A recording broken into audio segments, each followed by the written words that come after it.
To the farmer's farm, they hear the real story, they see the real story. Because sometimes when people tell you about agriculture, they put in a lot of spicing and they make it good, but when you go to see the farmer will tell you the truth, will tell you it is not easy.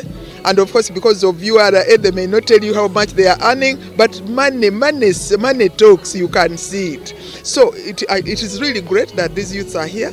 The 5-day event brings together students, teachers and experts to explore innovative farming approaches that address climate changes and promote environmental protection. The Gayaza 11th Gayaza Farm Camp, and on this camp we've met youth to just inspire them and encourage them to come to agriculture, because it's the way to go. Why is it the way to go? By 2050 we are going to be 9 billion. Now where are these people going to eat food?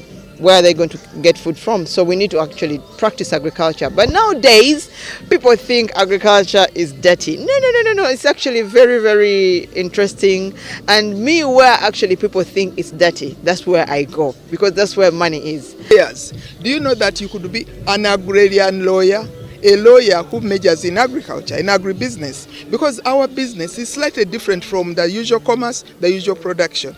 So whatever you do, eventually you will get old. And when we get old, everybody will tell you keep walking. And the doctors will definitely say it is good to walk in the garden.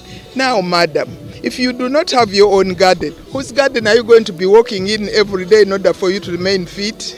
Participants receive practical training in organic farming, agribusiness, waste management, and renewable energy solutions. And after this, many of them change their attitude and actually even change their course. You find a person who was not so much interested in agriculture becoming very interested in agriculture, and even some of them taking it on as a course, taking it on maybe at higher levels or as a career to be in particular. And we make it mainly O-level, starting with senior 1 and some new ones from senior 2 and senior 3, because when you start it young, it is able to grow. When you start it old in senior 5, in senior 6, many have already formed their career paths and they may not be able to change. Over a decade, the farm camp has become a recognized platform for youth agricultural skills, inspiring students to see farming as a viable career. Robert Katamba reporting for UBC News.